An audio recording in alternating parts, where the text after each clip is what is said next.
que es bastante importante para nuestras vidas, para el crecimiento. Decía al principio que es bueno que hayan hermanos que hayan nacido recién en el Señor dentro de una iglesia, porque eso significa que la iglesia se está multiplicando y significa que son los niños, los hijitos del Señor, que nosotros debemos cuidar y debemos estar atentos, ayudarlos en todo. El problema está que no podemos permanecer como niños espirituales, y ahí está el problema. Y eso es lo que hoy día quiero hablar sobre ese tema. Nosotros vamos a una meta, vamos a la estatura de ese varón perfecto que es Cristo. Hermano, no menos que eso. Yo quiero decirle eso, hermano, hoy día, que no es menos que eso. Usted tiene que entender. Usted debe proyectarse, tener una meta, extenderse, como Pablo lo decía. Debemos extendernos, debemos avanzar, debemos crecer espiritualmente y madurar. Porque ese es el grave problema dentro de las congregaciones, cuando no hay madurez espiritual. Usted puede tener dones, nadie le puede decir que no, porque si Dios lo llamó y Dios lo salvó, le capacitó con dones. Pero los dones no dicen que uno es maduro. Es cosa de mirar la iglesia de Corinto y se va a dar cuenta que tenían todos los dones, los mejores predicadores, y eran horribles, eran carnales, dice la Escritura. Y voy a decir la diferencia entre carnal y espiritual cuando uno nace de nuevo, porque están en un periodo de transición los que recién han nacido, que tienen que empezar ya a adquirir espiritualidad. Y empieza a desarrollarse el fruto espiritual y todo, pero están en esa transición. Y por eso que de repente son desobedientes, son fáciles de engañar, son torpes, son débiles en su fe. Pero es un tiempo nomás, es un tiempecito. ¿Ya? Y después uno ya se tiene que empezar a crecer, a ser un joven espiritual y después ya ser una persona adulta espiritual, un padre espiritual, como dice Juan, o un anciano espiritual. ¿Ya? Pero esa es la forma correcta, esa es la forma natural, espiritual también. Y el Señor lo dice, me voy a apoyar en la Escritura. En 1 Juan 2, 12 al 14, ahí está. Vamos a orar. Padre, en el nombre de Jesús, estamos delante de su presencia, Dios mío, en esta hora. Señor, para bendecir tu nombre. Señor, gracias por darnos la oportunidad, Dios mío, la salud de poder llegar a este lugar y poder alabar tu nombre, Señor. Hay muchos, Señor, que no pueden llegar por diferentes motivos, Señor, algunos enfermos, postrados, que quisieran estar, Dios mío, y servirte y estar en tu casa, Señor. Pero hoy día nosotros estamos en este lugar y oramos por ellos. Padre, te pido en esta hora sabiduría e inteligencia espiritual, Señor, para poder hablar, Señor. Yo soy incompetente, pero por tu gracia, Señor. Padre, por tu gracia, Padre, me permites hoy día hablar. Dame de tu gracia. Dame entendimiento y sabiduría. Dame, Señor, lo que tengo que decir. Es muy amplio el tema, es mucho más, pero espero, Dios mío, que esta palabra pueda penetrar los corazones. Tú has puesto esta palabra en mi vida, me has inquietado, y yo te he obedecido, Padre, y he preparado de acuerdo a lo que usted me ha dado. Señor, te doy gracias. Que sea tu Espíritu Santo hablándonos, redarguyendo, Dios mío, nuestras vidas y capacitándonos para toda buena obra, Dios mío, útil para ti, Señor. En el nombre de Jesús. Amén y amén. Entonces vamos a leer. Tuve que escribir 3 hojas, hermano. Siempre digo que voy a escribir 1, 2, no puedo. Son 3. Y iba a ir por la 4ª, pero ya era demasiado. Y no es que uno sea escritor, no soy escritor. Lo que pasa es que es tan amplio el tema y uno quiere condensarlo de tal manera y quiere no olvidarse de nada que uno lo deja plasmado, es por eso. Es para no olvidarme lo que tengo que decir, porque es un mensaje que tiene un principio, tiene un cuerpo y tiene un final. Y para mí es importante entregar un mensaje claro. ¿Ya? Entonces, vamos a leer el título del texto. El título del sermón le puse Hacia la meta, que tiene que ver con la madurez espiritual. Amén. Entonces el texto se encuentra en 1 Juan 2, del 2 al 14. Vamos a leer. Y dice así: os escribo a vosotros, hijitos, ojo con esa palabra, hijitos, porque vuestros pecados han sido perdonados por su nombre. Os escribo a vosotros, padres, ojo con esa palabra, porque conocéis al que es desde el principio. Os escribo a vosotros jóvenes, ojo también con esa palabra, porque habéis vencido al maligno. Os escribo a vosotros hijitos, porque habéis conocido al Padre. Os escribo a vosotros padres, porque habéis conocido al que es desde el principio. Os escribo a vosotros jóvenes, porque sois fuertes, y la palabra de Dios permanece en vosotros, y habéis vencido al maligno. Qué maravilloso cómo el apóstol se dirigía a la iglesia. Y aquí vemos claramente etapas. Claramente veo 3 etapas. Veo a los hijitos, a estos niños, veo a estos padres y veo a estos jóvenes. Qué interesante es esto. Entonces, lo que tenemos que entender es que nadie puede llegar a la madurez si no ha pasado por las etapas normales del crecimiento. Voy a hablar en términos humanos, primeramente, para que se entienda. Todos se entiende que hemos nacido, ¿ya? Pero hay un periodo donde uno es un niño, un bebé. Hay un periodo, ¿verdad? ¿Y qué pasa cuando ese bebé no crece? Cuando no se desarrolla de forma normal. Cuando no está estirándose o pegando los estirones que corresponden. Nos preocupamos, ¿verdad? Nos alarmamos y lo llevamos al médico. ¿Por qué? Porque a lo mejor le pueden faltar vitaminas, a lo mejor hay alguna enfermedad que pueda estar bloqueando su proceso natural de crecimiento. No podemos decir que un niño va a ser maduro, no, sino que estamos diciendo que este niño tiene que crecer en estatura, ¿verdad? Desarrollarse, ¿verdad? Y eso es lo normal. Luego de esto vemos que hay transiciones, pero voy a hablar de los jóvenes. Un joven después llega a la juventud y ¿qué llega? El ímpetu, la fuerza, llega la valentía, la osadía, ¿verdad? De la juventud. Uno cuando es joven, ¿no es cierto?, se cree pero valiente, fuerte e incluso hasta temerario de alguna manera. Es más osado, ¿ya? Es de los que va, es de los que no tiene miedo. Y un sinfín de cosas afloran en la juventud. Pero hay una cosa que le falta al joven, siempre, es el carácter. Su falta de carácter. Porque todavía tiene que cambiar ese carácter a un adulto, ¿verdad?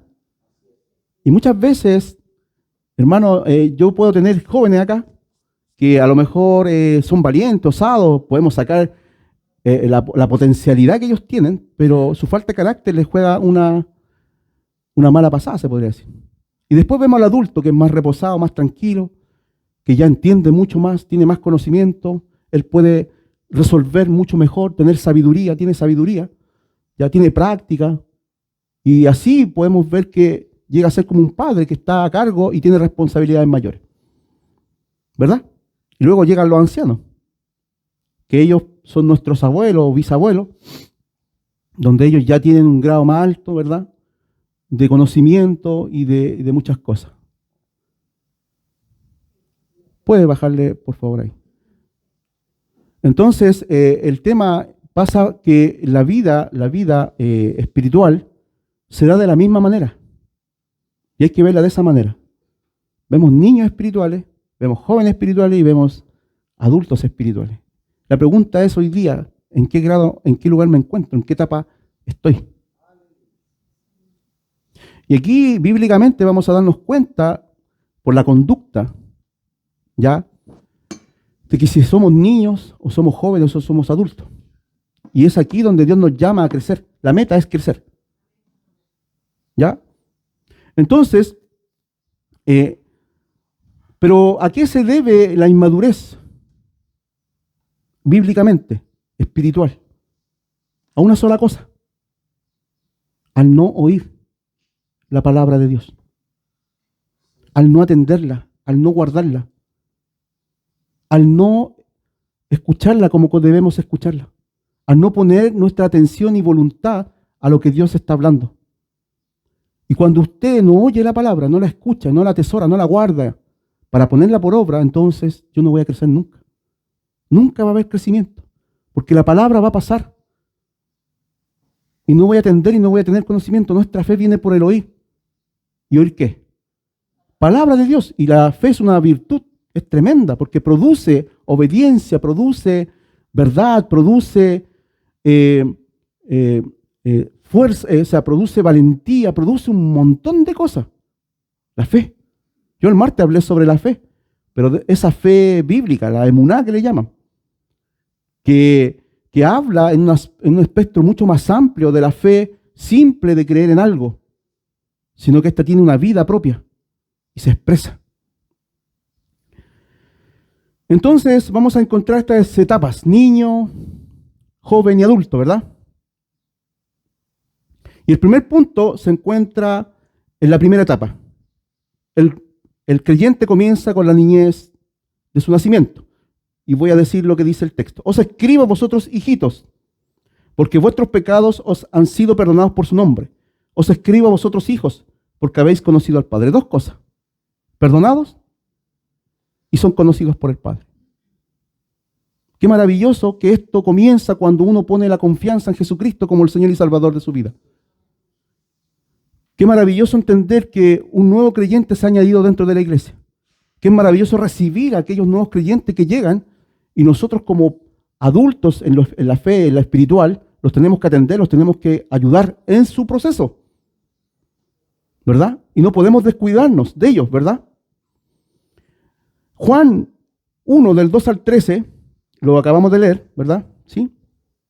Perdón, Juan 1, 2 y 13, el Evangelio según San Juan, dice lo siguiente: que todos nosotros hemos sido engendrados por nuestro Padre en los cielos, ¿verdad?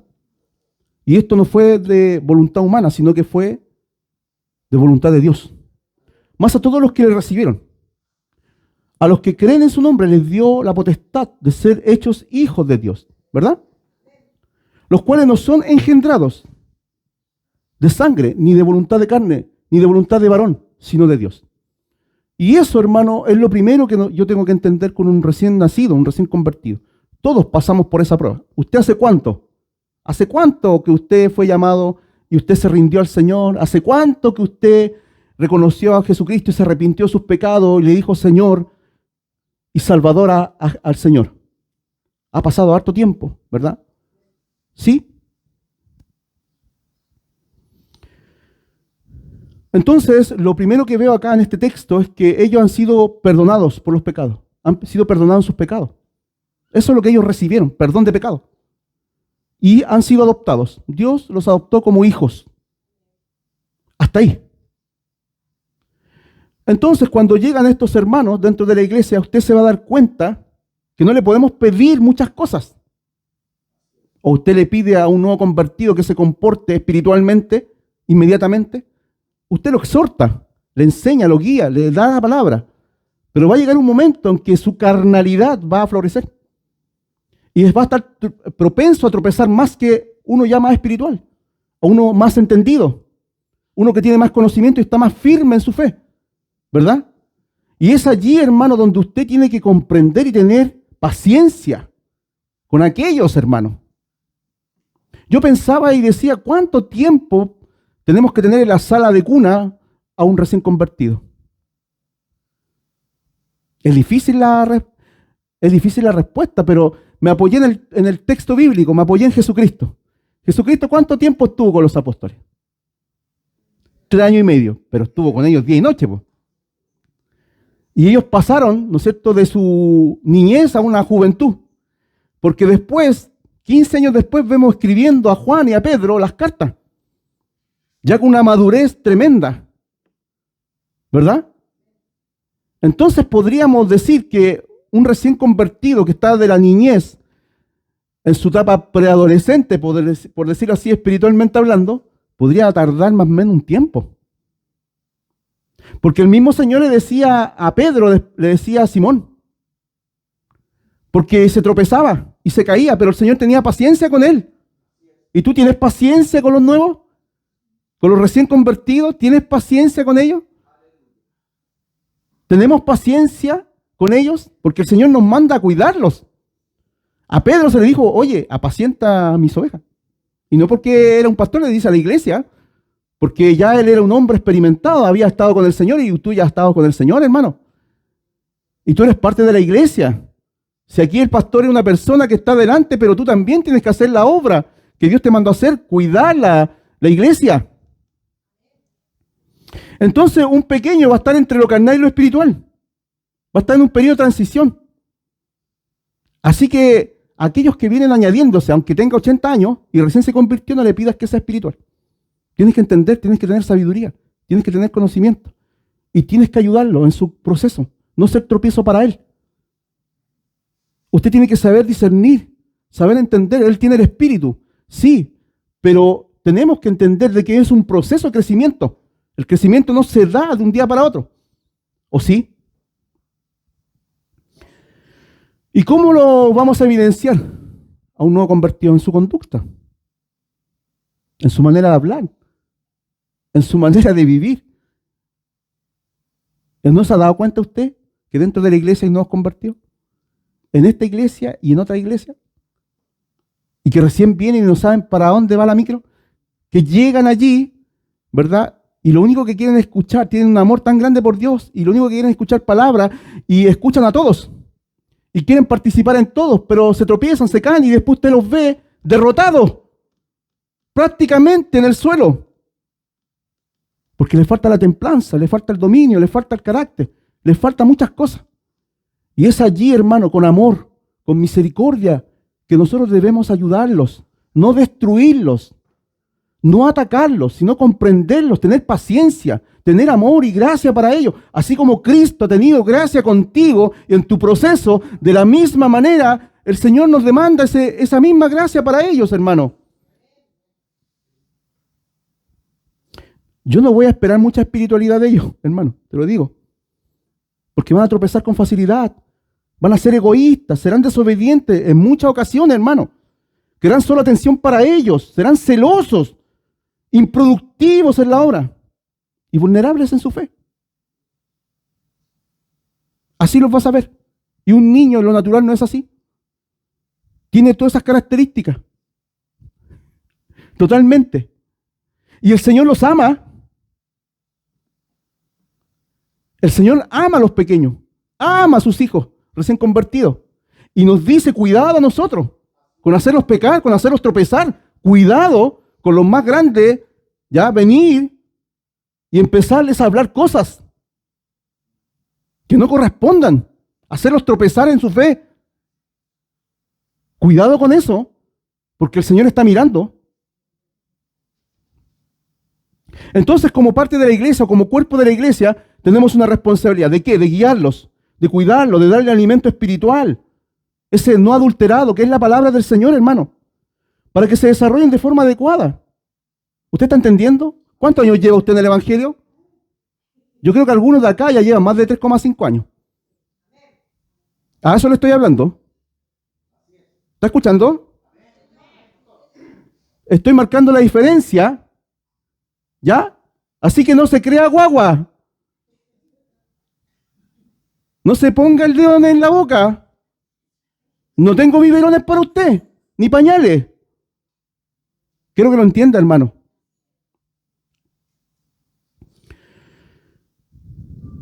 Nosotros podemos ser tropiezo para ellos, hermano, en lo espiritual.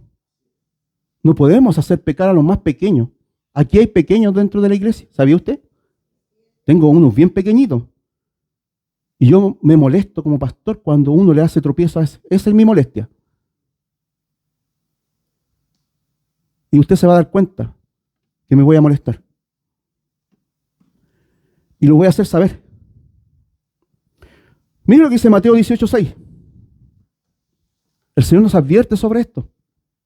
Y cualquiera que haga tropezar a alguno de estos pequeños que creen en mí, cualquiera, mejor le fuera que se le colgase al cuello una piedra de molino, de asno, y que se le hundiese en lo más profundo del mar. Entonces, hermano, tenemos que tener entendimiento. Dios ama a esos pequeños, así como le ama a usted. Ninguno sobra, ninguno está de más. Ni tampoco el Señor desecha a los que llevan más tiempo o son más ancianos, como algunas iglesias que los dejan aparte, que ya no los van a visitar ni los buscan.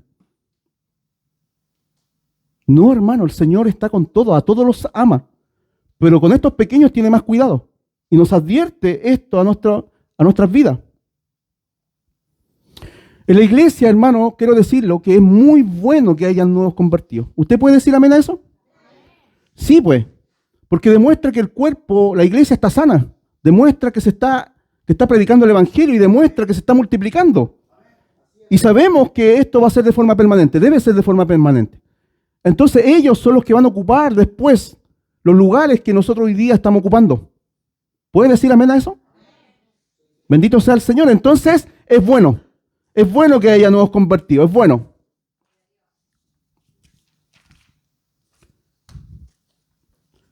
Pero hasta aquí, todo bien con los recién nacidos, pues. Y los niños en la fe, hasta aquí todo bien.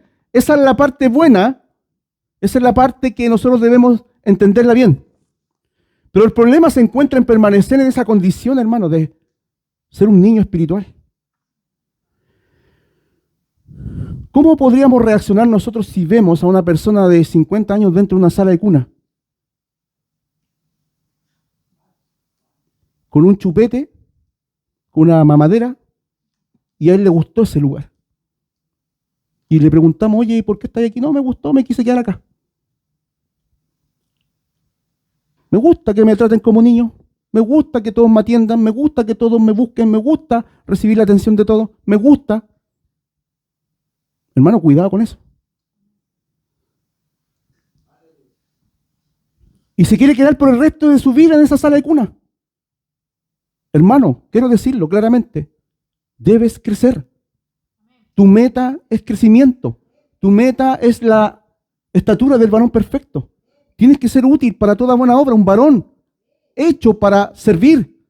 Tiene que haber un sentir como el que hubo en Cristo en tu vida, hermano. ¿Tenemos bebés gigantes dentro de la iglesia? Sí. ¿Y cómo los podemos reconocer?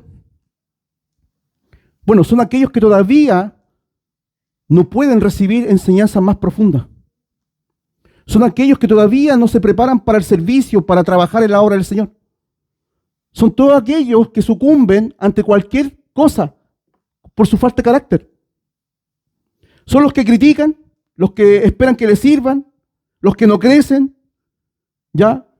Esos que dicen que la iglesia no funciona bien para nada, todo les molesta, todos tienen un espíritu contrario, son creyentes sin sonrisa, sin mozos, llorones, y muchas veces, hermano, el centro de su conversación es el pastor.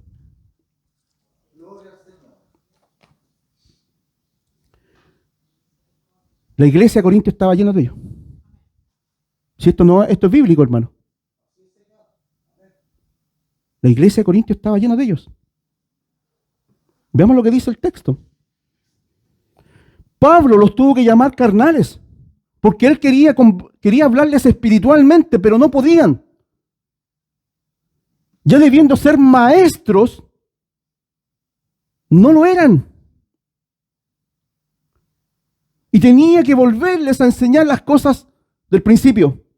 Como que nunca aprenden. Siempre se quedan estancados. Siempre se quejan por todo. Siempre lloriquean por todo. Siempre les molesta todo. No hay amor, no hay gracia, no hay nada en ellos. Simplemente son niños espirituales, carnales, que todavía no han cambiado, no han trascendido a algo mayor. No han subido escaleras, no han subido peldaños, no han tenido estirones espirituales, por decirlo así. 1 Corintios 3, del 1 al 2 dice, de manera que yo, hermanos, no pude hablaros como a espirituales, sino como a carnales, como a niños en Cristo. Os di a beber leche y no vianda, porque aún no eras capaces, ni sois capaces todavía. No lo digo yo.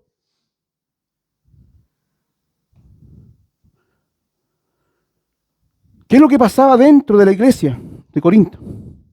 Habían varias cosas que mostraban la carnalidad de esta iglesia. Las divisiones, primeramente, alrededor de los maestros de la iglesia. Es que yo soy de Apolo, yo soy de Pedro, yo soy de Juan, yo soy de Francisco, no lo sé. ¿Quién es Pablo? ¿Quién es Pedro? Si solamente somos servidores, el único importante es Jesús. ¿Quién es Pablo? ¿Quién es el pastor Claudio? ¿Quién es? Solamente un servidor, hermano, nada más que eso. Y esas divisiones, hermano, existían dentro de la iglesia. Carnalidad, inmoralidad sexual permitida. Hermano, un creyente carnal anda en esas condiciones. No resuelve su vida. No resuelve la santidad. Y es por eso, hermano, que nosotros debemos buscar y establecer la santidad en nuestras vidas, resolver nuestras vidas delante de Dios. Habían demandas judiciales entre ellos, se demandaban delante de los tribunales. No tenían la capacidad de resolver sus propios problemas como hermanos, como iglesia, sino que los llevaban delante de los gentiles, delante de los incrédulos. ¿Para qué? Para blasfemia y vituperio de Cristo. Se envanecían con el conocimiento, hermano, no tenían amor. La falta de amor era una característica de la iglesia de Corinto. Estaban envanecidos con sus conocimientos. Y les daba lo mismo si el otro, el más pequeño, pecaba o no pecaba por falta de conocimiento. Él tenía derecho a ciertas cosas por la libertad en Cristo que tenía.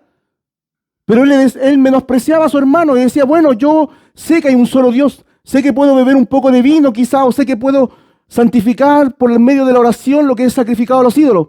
Pero el más pequeño, el que no tenía conciencia, lo veía como pecado. Y hacía pecar al más pequeño por su conciencia. Por falta de amor, el conocimiento envanece cuando no hay amor. Cuidado si estás entregando conocimiento y no tiene amor.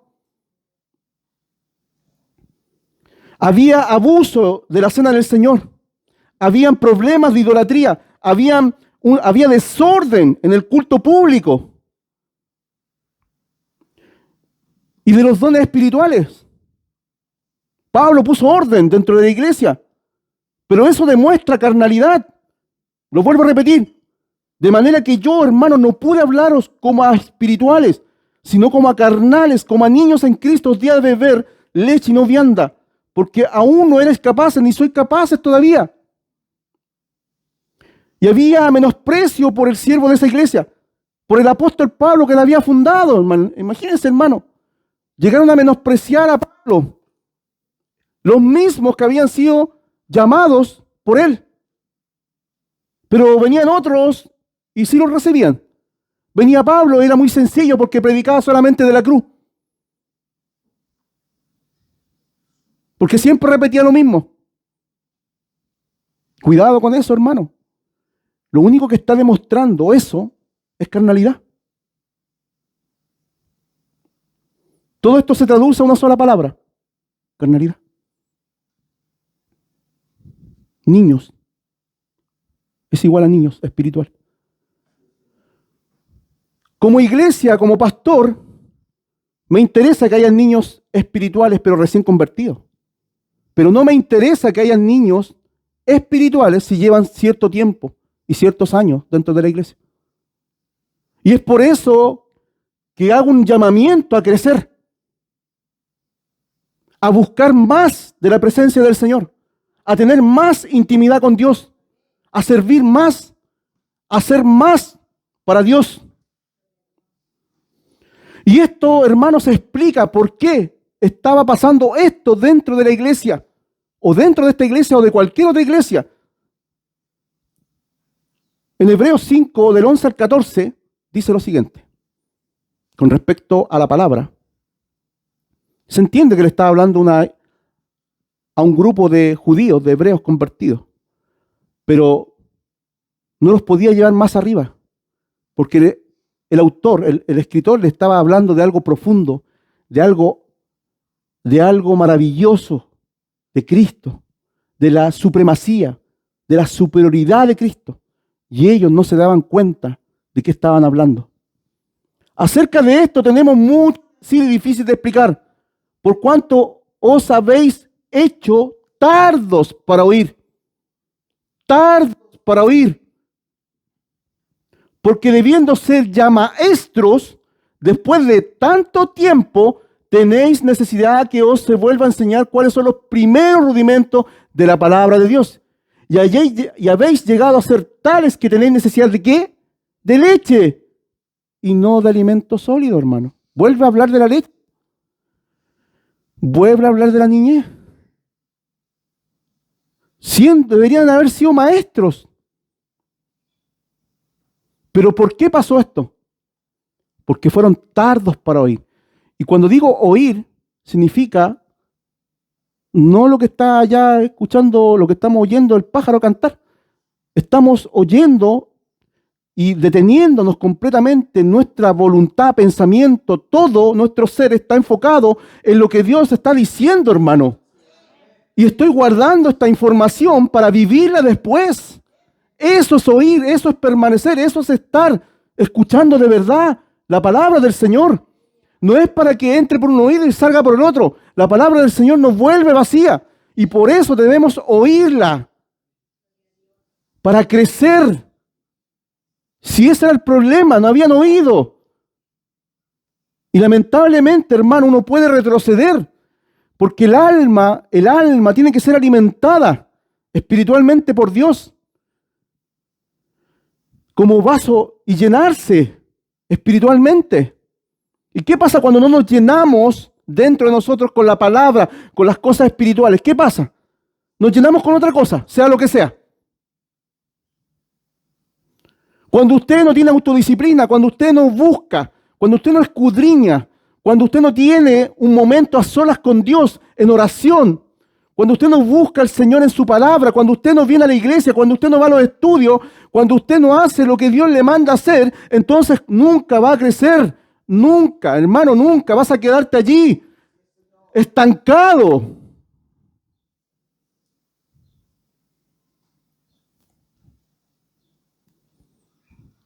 Ese es el problema, hermano.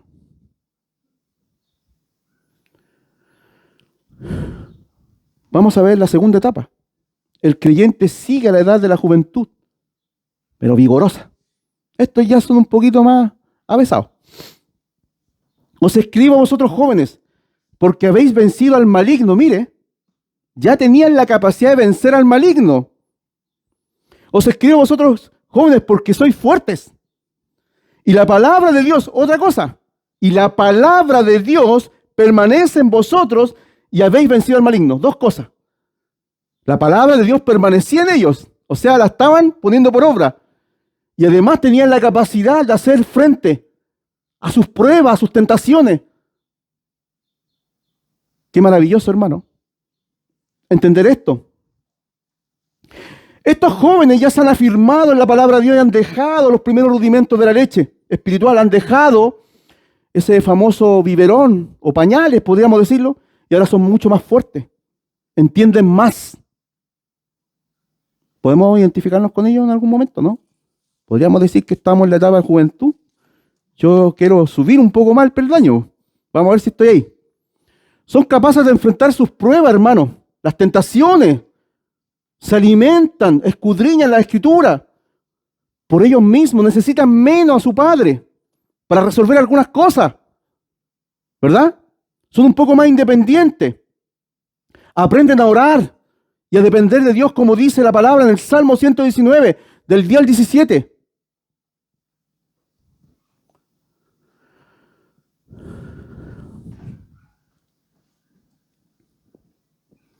Con todo mi corazón te he buscado. Qué interesante, ¿eh? No me dejes desviarme de tus mandamientos. 11. En mi corazón he guardado tus dichos para no pecar contra ti. Bendito tú, oh Jehová, enséñame tus estatutos. Con mis labios he contado todos los juicios de tu boca. Me he gozado en el camino de tus testimonios más que de toda riqueza. En tus mandamientos meditaré, consideraré tus caminos. Me regocijaré en tus estatutos, no me olvidaré de tus palabras. Haz bien a tu siervo que viva y guarde tu palabra. La palabra, hermano, la palabra es importante, la palabra te aparta, la palabra hace guardar los dichos del Señor en nuestras vidas para no pecar. Es la palabra, hermano, es el oír palabra. Y usted a lo mejor anda buscando, no sé, revelaciones, está esperando que venga un profeta y le hable lo mismo, no sé, no entiendo, hermano. Está esperando que alguien le ponga las manos y se caiga para atrás, para a lo mejor si pasa algo, siendo que Dios ya nos está hablando por medio de su palabra. ¿Qué es lo que pasa que no quieres obedecer o no queremos obedecer a la palabra? ¿Con qué limpiará su camino el joven? Dice la Escritura. Con guardar tu palabra, dice. Y el joven, hermano espiritual, cuando guarda la palabra del Señor, físicamente, espiritualmente, hermano, pasan cosas maravillosas, es bendecido, es guardado, es fortalecido, es ayudado. Hermano querido, entonces es importante que este ya que ha crecido, ha salido de ahí de la sala de cuna, espiritualmente hablando, ya ahora pueda afirmarse en la palabra del Señor y tiene la capacidad de hacerle frente a las pruebas y las tentaciones y se mantiene firme delante de cuando viene la prueba, cuando viene el maligno y cuando viene a atacar su mente, su corazón, Él le hace frente porque sabe, tiene el vigor y la valentía, tiene la palabra en su vida. Él permanece y busca las palabras del Señor. Ya no es tan dependiente, sino que Él mismo empieza a estudiar y a escudriñar. Mire lo que dice Santiago 4:7 con respecto a esto. Dice que estos jóvenes han vencido al maligno. Someteos, estos se someten pues a Dios. Resistid al diablo y este huirá de vosotros. El que se somete, estos son jóvenes espirituales que ya se someten a Dios, a la autoridad de Dios. La pregunta es, ¿estamos en esta condición? Porque todos tenemos que pasar por estas etapas.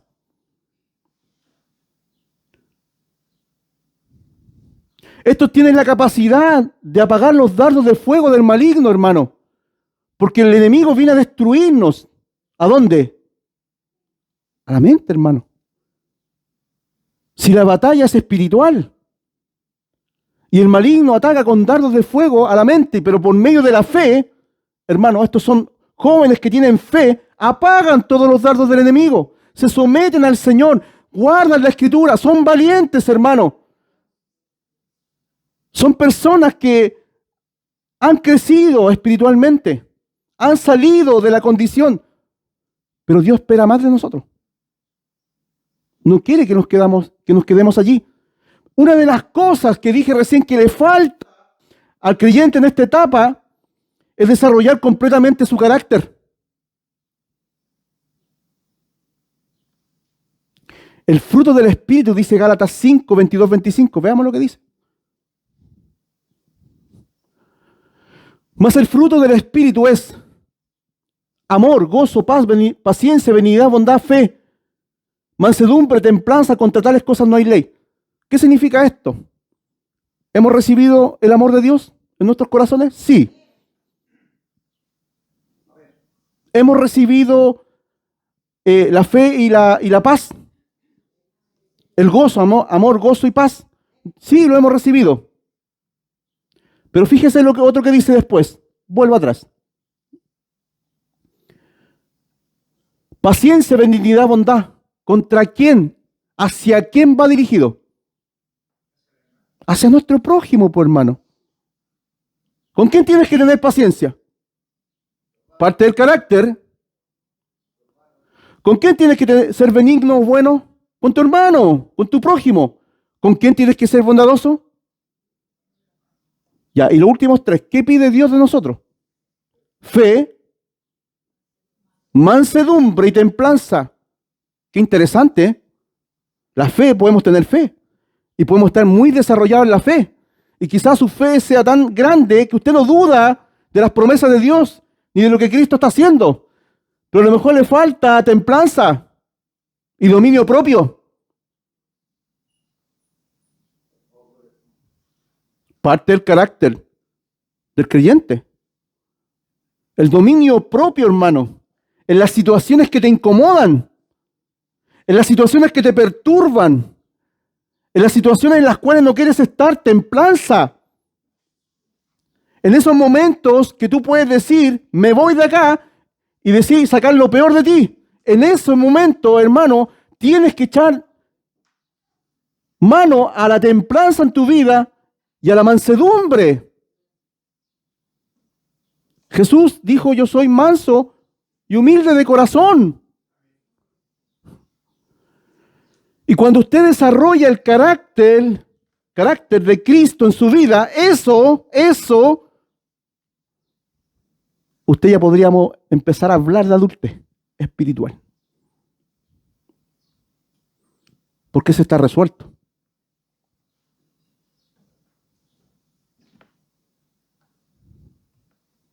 ¿Somos mansos? Que el Señor nos ayude. ¿Hay dominio propio, templanza?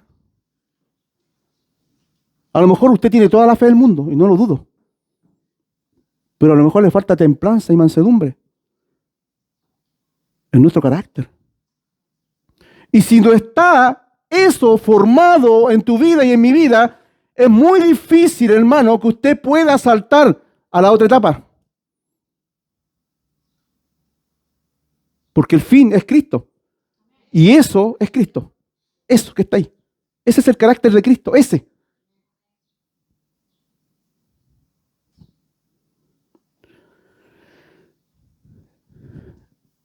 Tercero, el creyente debe llegar al conocimiento pleno de Dios.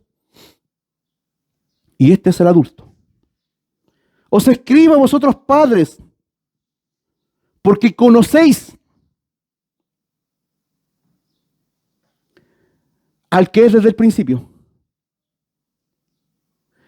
Os escribo a vosotros padres, porque habéis conocido al que es desde el principio. Este tiene un conocimiento pleno, total y completo de Dios. Esa es su característica principal. Y cuando hablamos de esto, estoy hablando no solamente de conocimiento, sino que también tiene el sentir de Cristo en su vida. O sea, es obediente y siervo.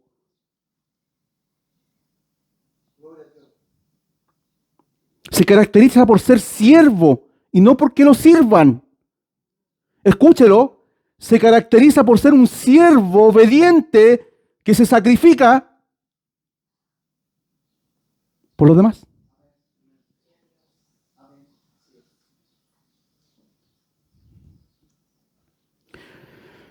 La meta de cada creyente es conocer a Cristo completamente, a Dios en lo más profundo. Cuando esto ocurre, hermano, podemos decir que ha llegado ya a la cúspide espiritual. Se entiende que Pablo dijo, yo no lo he alcanzado todavía, sino que me tomo y sigo y prosigo creciendo, porque a Dios no le vamos a poner límite, ¿verdad? Filipenses 3 del 7 al 17, con respecto a este mismo punto. Mira lo que dice Pablo con respecto a lo que era y a lo que encontró en Cristo. Pero ¿cuántas cosas eran para mí ganancia? ¿Ya? Las he estimado como pérdida por amor de Cristo. Entonces, lo primero que tiene un creyente es que todo lo que tenía en estima lo perdió todo. Ya no hay nada, solamente Cristo. Estamos hablando en términos ya finales. Y ciertamente aún estimo todas las cosas como pérdida, pero mire por qué. Por la excelencia del conocimiento de Cristo Jesús, mi Señor, por amor del cual lo he perdido todo y lo tengo por basura para ganar a Cristo. Ese es el pensamiento, hermano, de un hombre resuelto, de un hombre que está formado finalmente. Todo lo tiene como pérdida, porque ha entendido la excelencia del conocimiento de Cristo en su vida.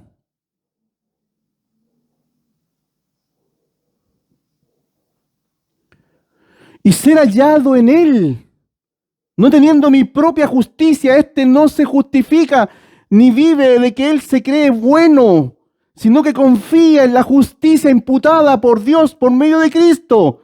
Él es un justo porque Dios lo declara justo. Nada más que por eso. Él es un justo delante de Dios. No hay nada bueno, hermano. No teniendo mi propia justicia, que es por la ley, sino la que es por la fe de Cristo, la justicia que es de Dios por la fe. A fin de conocerle, mire, ¿cuál es el fin? De conocerle y el poder de su resurrección y la participación de sus padecimientos, llegando a ser semejante a Él en su muerte. Pablo tenía las marcas de un creyente, tenemos las marcas de un creyente, alguien que está resuelto, tiene las marcas de Cristo en su vida. ¿Cuáles son las marcas? Que ha padecido por Cristo. Estamos padeciendo por Cristo. Tenemos todas las cosas como pérdida, todas las cosas como pérdida, por la excelencia del conocimiento de Cristo. Solamente confío en la justicia de Dios y no en la mía ni en la propia. Estoy hablando de un hombre que murió por Cristo y que escribió esta carta alentando a la iglesia en cadenas. Si de alguna manera llegase a la resurrección de entre los muertos, no que lo haya alcanzado ya, ni que ya sea perfecto, sino que prosigo para ver si logro hacer aquello para la cual fui también asido por Cristo Jesús.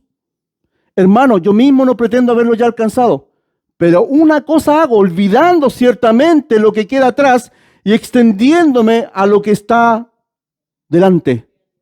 Prosigo a la meta, al premio supremo, llamamiento de Dios en Cristo Jesús.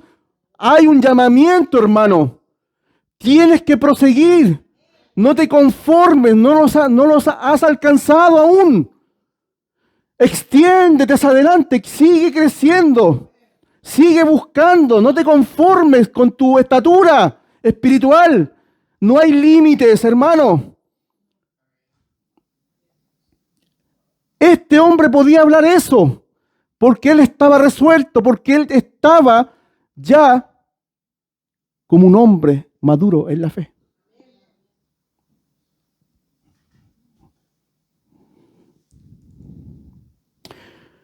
Lo que un creyente maduro quiere, ya está ahí nomás. Lo que un creyente maduro quiere en su vida es algo: conocer y vivir para Cristo. Su devoción, su servicio, su amor, su vida está rendida a los pies de Cristo, hermano. Y un creyente tiene este mismo sentir que tuvo su Señor. Filipenses 2, del 5 al 8.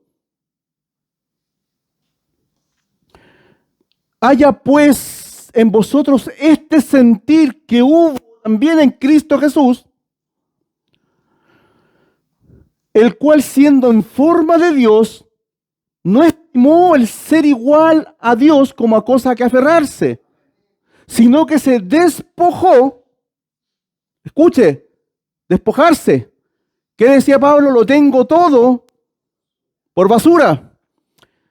Asimismo, tomando forma de siervo, ¿qué hizo Pablo? Se hizo siervo, obediente, hecho semejante a los hombres. Y estando en la condición de hombre, se humilló a sí mismo, o sea, se sometió completamente a la voluntad de su Padre. Eso es lo que tienes que hacer, hermano, lo que tengo que hacer yo, someternos completamente a la voluntad del Padre, haciéndose obediente hasta la muerte y muerte de cruz. Obediente y muerte, sacrificial, siervo, hermano.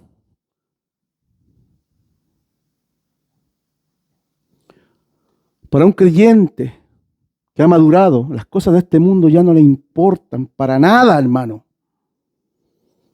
Porque él sabe que hay algo mejor que Dios ha preparado. Es solamente un peregrino en esta tierra que va acá pasando. Hay una patria celestial, hermano, para nosotros. El pecado es vencido, hermano, por medio del Espíritu Santo, porque este ya no vive en la carne, sino que vive en el Espíritu y se es guiado por el Espíritu. Y Satanás no puede destruirlo, porque él pelea con las almas espirituales que Dios le ha dado.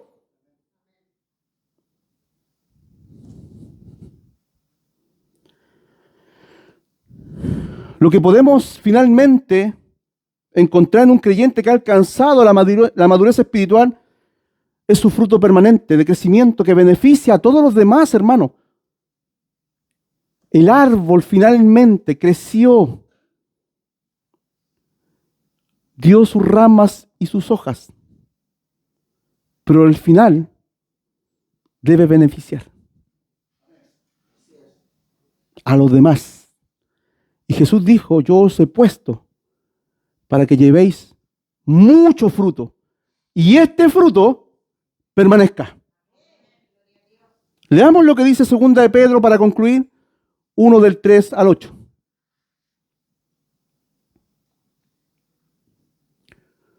Como todas las cosas que pertenecen a la vida y a la piedad, está hablando a la iglesia, pero yo lo tomo para mí, personalmente esto,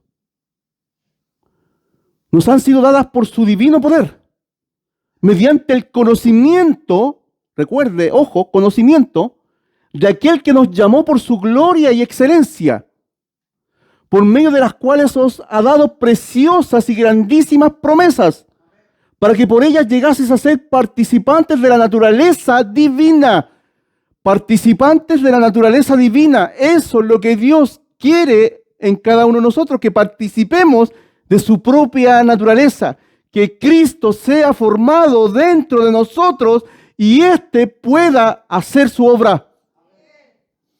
Habiendo huido de la corrupción que hay en el mundo a causa de la concupiscencia, vosotros también poniendo toda diligencia, por esto mismo añadid a vuestra fe virtud, a la virtud conocimiento, al conocimiento dominio propio, al dominio propio paciencia y a la paciencia piedad, a la piedad afecto fraternal y al afecto fraternal amor. ¿Qué es el fin? Amarás al Señor y amarás a tu prójimo como a ti mismo. Crecer, crecer, crecer. La meta. Creo que ninguno de nosotros quiere seguir en la misma condición, porque Dios ha declarado que eso no es el fin. Quiero seguir leyendo. Porque si estas cosas están en vosotros y abundan, no os dejarán estar ociosos, ni sin fruto, en cuanto al conocimiento de nuestro Señor Jesucristo. Qué maravilloso, hermano. Si tú entiendes esto es alimento, esto no es leche, esto es vianda, es comida sólida. Quizás los pequeñitos no van a entender mucho, pero si usted ya está en su juventud espiritual y yo también, vamos a extendernos hacia ese lugar para crecer aún más y llegar a la adultez espiritual, que dice, os escribo a vosotros padres, porque conocéis al que es desde el principio. Os escribo a vosotros padres, porque habéis conocido al que es desde el principio. Conocimiento de todo. Para concluir, y lo voy a leerlo acá, y lo que el Señor en la mañana me dijo que lo escribiera, que lo añadiera, y así fue, tal cual. Mi esposa está presente. Cuando yo era niño, hablaba como niño, pensaba como niño, juzgaba como niño. Pero cuando ya fui hombre, dejé lo que era de niño.